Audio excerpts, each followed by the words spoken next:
I accomplished the 100 days of conserving Jing and thought I would share my experiences on what I feel to be a very beneficial practice. Note this post is directed towards men. I have no experience of conserving Jing as a woman, at least in this life. There are 3 possible outcomes of Jing conservation. 1. You give into fantasies and release your Jing, thus failing. 2. You become a very angry and irritable person for 100 days. 3. You become a dynamo of energy and grow in strength and power in every area of your life. I have experienced all 3 of these outcomes when I attempted to conserve Jing in the past. Therefore, there are 2 qualities that are required to conserve Jing successfully: mental clarity and emotional stability. Both qualities are complementary to each other. If you do not have mental clarity, then you will lose to your fantasies. If you do not have emotional stability, then you will end up getting very angry and saying and doing dumb shit. Being grounded is very important in this practice. The first couple of weeks are perhaps the most difficult because you're not used to the increased vitality and horniness that comes with the practice, but eventually your energies plateau and you will get used to it.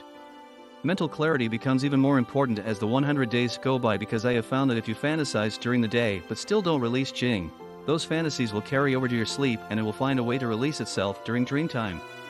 All of these qualities are built upon a certain level of maturity that has been reached through cultivation.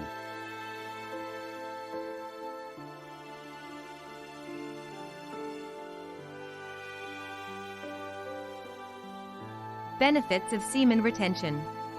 Conserving Jing really is a fantastic practice.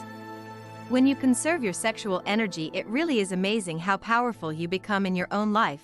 But in order to conserve Jing effectively and use it to your benefit, you must learn how to channel the inner fire. If fire is not channeled properly, then you will become an extremely agitated person.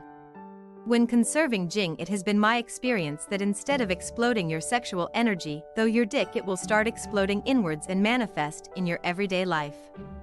Everything I did developed a new level of intensity and involvement. I became more productive and motivated in all areas of my life. I did better in school, qigong, and in my interpersonal relationships. People often wonder how great cultivators can dedicate 8 hours a day to cultivating. But when you have so much excess sexual energy, your whole being wants to do. You feel like you have so much energy that you can do anything. And this energy must be channeled into something, be it your esoteric practice or you building a business.